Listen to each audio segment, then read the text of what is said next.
Good morning everybody.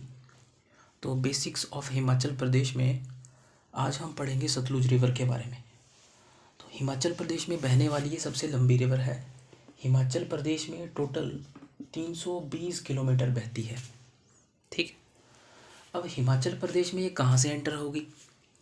याद रखें, हिमाचल प्रदेश के इस तरफ, हिमाचल प्रदेश के पूर्व वाले इलाके में एक कंट्री है तिब्बत, और तिब्बत में दो झीलें हैं। एक का नाम है मानसरोवर और दूसरे का नाम है राकसताल। दोनों इकट्ठी हैं। राकसताल को हम रावण हिर्द भी कहते हैं। यहाँ से एक नदी चलती है जिसका नाम है सतलुज रिवर। तो सतलुज रिवर यहाँ से चली, इस जगह पर एंटर करेगी। कहाँ से? हिमाचल प्रदेश में एंटर करेगी। इस जगह का नाम है शिप्की। शिप्की नामक स्थान पर ये हिमाचल प्रदेश में एंटर करेगी। किन्नौर में एंटर करेगी। अब देखो, किन्नौर में फिर आगे ये है शिमला।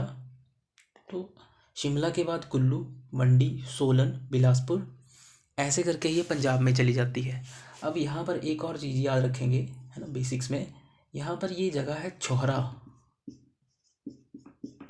छोहरा नामक स्थान से ये शिमला में एंटर कर जाती है किन्नौर से।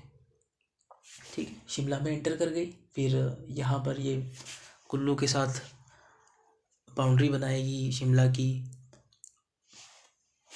और इसके बाद आप याद रखेंगे मंडी। ठीक है, मंडी में ये एंटर करेगी। इस जगह का नाम है फिरनू विलेज, फिरनू गांव। फिरनू गांव, फिरनू गांव से ही मंडी में एंटर करेगी। और फिर सोलन और फिर से मंडी, मंडी में यहाँ पर इस जगह का नाम है कसोल। कसोल गांव से ये बिलासपुर में एंटर कर जाएगी। और बिलासपुर के बाद ये जगह है यहाँ पर भाखड़ा। भाखड़ा गांव से ये पंजाब में चली जाएगी। तो ये तो बेसिक हो गया कि सतलुज रिवर कहाँ से कहाँ एंटर करती है। इतना सा आप याद रखेंगे। इसके अलावा सतलुज रिवर के कुछ और नाम हैं, जैसे ग्रीक भाषा में इसे हुफसिस और हुपनिस कहते हैं। ये भी एग्जाम में कई बार आता है क्वेश्चन। इसके अलावा सितलोदा, हेमवती, लॉन्ग चेन खबाब, लॉन्ग चेन खबाम, ये भी सतलुज का ही नाम है। हस्तीमुखी, ये लिखा हुआ है जंगती। और सतलुज रिवर को सांगपो कहते हैं किन्नौर में। ये नाम आपने याद रखने हैं। ठीक है। इसके अलावा किन्नौर में एक झील है, पारछू झील।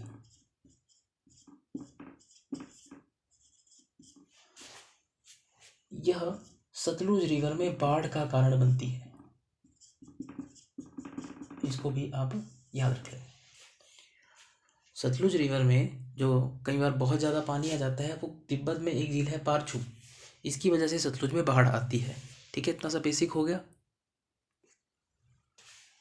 तो अब हम पढ़ेंगे कि सतलुज रिवर की कौन कौन सी सहायक नदियां हैं। तो सबसे पहले तो आप यही याद रखेंगे कि शिप्की में ये एंटर करती है, किन्नौर में। फिर इसके अलावा कुंजुम दर्रे के नज़दीक, देखो कुंजुम है, इस तरफ लाहौल है, ये स्पीति का इलाका है। लाहौल और स्पीति को जोड़ता है कुंजुम दर्रा। कुंजुम दर्रे से एक रिवर चलेगी जिसका नाम है स्पीति रिवर। ठीक है, स्पीति रिवर सतलुज में एंटर करेगी। इस जगह का नाम आप याद रखेंगे खाब। खाब नामक स्थान पर स्पीति रिवर, ठीक है, ये कौन सी हो गई? स्पीति, सतलुज में एंटर कर जाएगी। नमिग्या विलेज के पास है ये जो खाब जगह है, नामिग्या गांव के नज़दीक है। इसके अलावा एक और सहायक नदी बसपा नदी, सतलुज की सहायक नदी, सतलुज में एंटर कर गई। जगह का नाम आप याद रखेंगे कल्पा गड़छम। गड़छम जगह है कल्पा में। बसपा रिवर यहाँ पर एंटर करेगी। इसके अलावा एक और रिवर याद रखेंगे जिसका नाम है नोगली खड।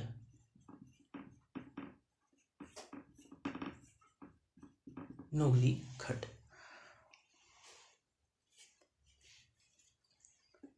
सतलुज में एंटर करेगी, जगह का नाम है बुशर। कहाँ पर? बुशर में, रामपुर बुशर में, रामपुर है ना, रामपुर याद रखें यहाँ पर, बुशर में नहीं, रामपुर। नोगली खड्ड यहाँ से एंटर करेगी सतलुज में।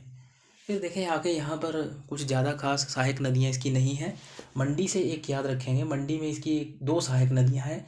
रिवर्स का नाम है इमला बिमला, इमला और बिमला नदियाँ, ये दोनों सहायक नदियाँ हैं सतलुज की। तो इतना सा हो गया। अब हम देखते हैं बिलासपुर में इसकी कौन कौन सी सहायक नदियाँ हैं।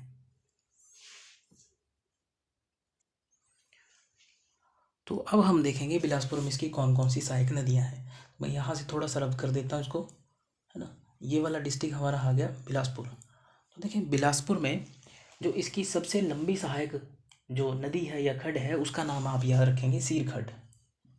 बिलासपुर में इसकी सबसे लंबी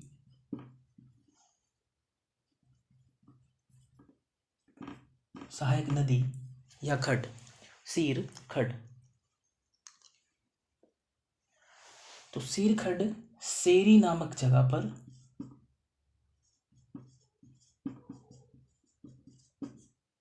बिलासपुर में प्रवेश करती है। इसके अलावा गंबर खड्ड एक और इसकी सहायक नदी है बिलासपुर में ही।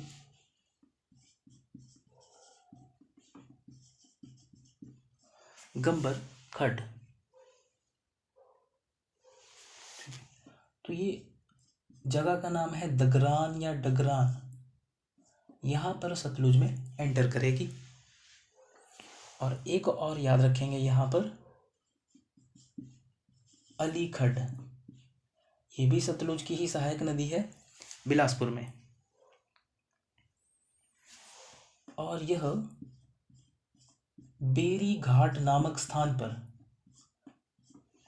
बेरी घाट नामक स्थान पर बिलासपुर में एंटर करेगी। तो इतना सा आप याद रखें। फिर आगे देखते हैं, ये देखें उन्ना, नज़दीक हमारा डिस्ट्रिक्ट है उन्ना। उन्ना से एक रिवर इस तरफ को चलेगी, ये भी सतलुज की सहायक नदी है और इसका नाम है स्वां नदी। स्वां नदी, तो ऐसा आपने सुना होगा, उन्ना का शोक या हिमाचल प्रदेश का शोक किस रिवर को कहा जाता है? सॉरो ऑफ उन्ना। तो ये स्वां नदी भी सतलुज की सहायक नदी है और ये सीजनल रिवर है। बारिश के टाइम पे ही इसमें पानी आता है और बाढ़ का कारण भी यही बनती है यहाँ पर। ठीक, तो मैक्सिमम हमने जितनी भी हैं इसकी सहायक नदियाँ वो पढ़ ली। अब सतलुज नदी के पास, किन्नौर में ही सतलुज नदी के आसपास कुछ गर्म पानी के चश्मे भी हैं, है ना, कुछ हॉट वाटर स्प्रिंग्स हैं। तो उनको भी यहीं पर ही हम पढ़ लेते हैं। तो थोड़ा सा रब कर दूं, तो यहाँ पर देखें कुछ हॉट वाटर स्प्रिंग्स। एक का नाम है नथपा या नदपा, ये पानी का चश्मा है सतलुज नदी के पास ही। इसके अलावा ठेपान चश्मा, या इसको ठोपोन भी कहते हैं, ये पानी का एक चश्मा है। ठोपोन पानी के चश्मे में किसी विशेष नक्षत्र के दिन, किसी विशेष दिन में अगर यहाँ पर नहाते हैं तो इसका पानी एक औषधि का काम भी करता है, ये भी पूछा जाता है एग्ज़ाम में। सतलुज नदी के पास है। इसके अलावा यहाँ पर है टापरी, ठीक है, गर्म पानी के चश्मे हैं ये सारे के सारे। और एक और याद रखेंगे, सुलडिंग, इस तरह से, तो इनको भी याद रख लें, ये भी गर्म पानी के चश्मे हैं सतलुज नदी के नज़दीक ही। तो इसी के साथ ही हम सतलुज रिवर को फिनिश करेंगे। अब नेक्स्ट वीडियो में मिलेंगे, अगली रिवर को डिस्कस करेंगे। Okay, goodbye everybody. एक बात और रह गई बताने को कि सतलुज रिवर का जो वैदिक नाम है, वैदिक नाम वह है शतुद्री।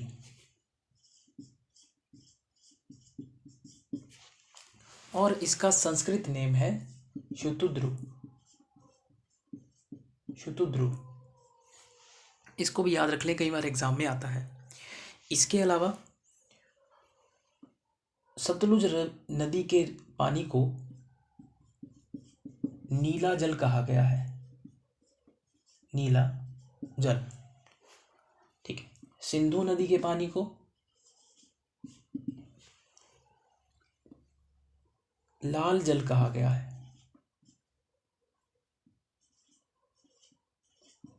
और ब्रह्मपुत्र नदी के पानी को पीला जल कहा गया है, पीला जल। तो इसको भी याद रख लें, कई बार ये भी एग्जाम में क्वेश्चन बन जाता है। चलिए आज के लिए इतना ही उम्मीद करते हैं, बाकी मिलेंगे नेक्स्ट वीडियो में नेक्स्ट रिवर के साथ। Okay, goodbye everybody.